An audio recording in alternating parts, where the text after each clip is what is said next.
This is Sridhar Kadari, senior journalist, managing editor, media news. ఇప్పుడు మన ఓంకార జ్యోతిష్యాలయం బ్రహ్మశ్రీ డాక్టర్ చంద్రశేఖర్ శాస్త్రి గారిని కలవబోతున్నాము. ప్రపంచంలోని అనేక దేశాలు పర్యటించి అక్కడ ప్రజలు ఎదుర్కొంటున్న సమస్యలను సైంటిఫిక్ జ్యోతిష్యం ద్వారా, సైంటిఫిక్ వాస్తు ద్వారా వాళ్ళ సమస్యలను పరిష్కరించి వాళ్ళ జీవితాల్లో అద్భుతమైన వెలుగులు నింపారు బ్రహ్మశ్రీ డాక్టర్ చంద్రశేఖర్ శాస్త్రి గారు. మరిన్ని వివరాలు తెలుసుకుందాం.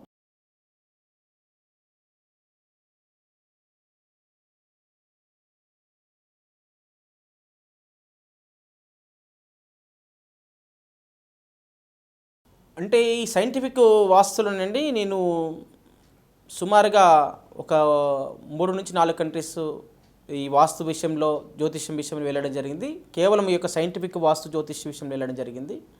ఎందుకంటే ఈ సైంటిఫిక్ వాస్తును, సైంటిఫిక్ జ్యోతిష్యాన్ని చూసేటట్టు వాళ్ళు కేవలం ఒక వేళ్ళలో లెక్క పెట్టవచ్చు, చాలా తక్కువ మంది ఉంటారు. కనుక అందులో కూడా ఎక్స్పర్ట్ అనేటటువంటి వాళ్ళు ఉండడం కూడా చాలా తక్కువ. విద్య నేర్చుకుంటారు కానీ దాంట్లో నిష్ణాతులై ఉండాలి. ఈ విద్య లోపల మంచి ఫలితాలు తీసుకొచ్చేటటువంటి శక్తి వాళ్ళు కనిపించాలి. అలాంటి వాళ్ళు కూడా కావాలి సమాజానికి. అనుకోకుండా ఒకసారి మా స్నేహితుని వివాహం చేసినటువంటి స్నేహితుడు ఒకసారి సింగపూర్ చూడడానికి రమ్మన్నారు. అందులో భాగంగానే వాళ్ళ యొక్క వాస్తును, ఇంటి వాస్తును, వాళ్ళు ఉన్నటువంటి సింగపూర్లో వాళ్ళ ఇంటి వాస్తు చూడడానికి ఈ పరికరాలు తీసుకెళ్ళడం జరిగింది. దాంతోపాటు వాళ్ళ స్నేహితులకు పరిచయం చేశారు. అక్కడ ఇలా సైంటిఫిక్ వాస్తు జ్యోతిష్యం ఇలా ఉంటుందని చేయడం జరిగింది. చేసినప్పుడు నేను వాళ్ళకి దీన్ని సైంటిఫిక్ ఆర్ఎస్ స్కాన్ పరిచయం చేస్తే వాళ్ళు ఒక 2 ఇళ్ళు చూయించుకున్నారు. అక్కడ చూయించుకున్న తర్వాత మళ్ళీ ఒక 6 మాసాల తర్వాత వాళ్ళు మళ్ళీ నాకు వాళ్ళ టికెట్లు బుక్ చేసేసి పిలిపించుకున్నారండి సింగపూరు. అక్కడ వాళ్ళు ఏంటంటే ఒక 10-20 మందిని అరేంజ్ చేసి పిలిపించుకున్నారు. ఎందుకు అంటే వాళ్ళకి ఆ యొక్క జ్యోతిష్యాన్ని, వాస్తును చూసిన తర్వాత వాళ్ళకి మంచి రిజల్ట్స్ వచ్చాయి, ఫలితాలు వచ్చాయని చెప్పేసి వాళ్ళు చెప్పడం జరిగింది. చెప్పినందుకే వాళ్ళ స్నేహితులందరినీ కూడా పోగు చేసి నన్ను పిలవడం జరిగింది.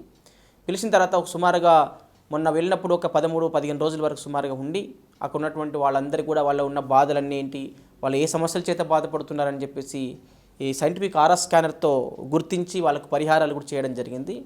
వాళ్ళు కూడా కొంతమందికి రిజల్ట్స్ వస్తున్నాయని చెప్పి కాల్స్ వస్తున్నాయి. మళ్ళీ సింగపూర్కి ఎప్పుడు రాబోతున్నారండి, వచ్చేటప్పుడు మాకు కాస్త ఇంటిమేషన్ ఇవ్వని చెప్పి చెప్పడం జరుగుతుందన్నమాట అనేక మంది.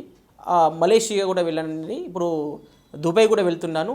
తర్వాత అమెరికా వాళ్ళు కూడా పిలుస్తున్నారు, వాళ్ళు కూడా వీసా ప్లాన్ చేస్తున్నారు రమ్మని చెప్పేసి ఇట్లా అనేక మంది పిలుస్తున్నారనమాట.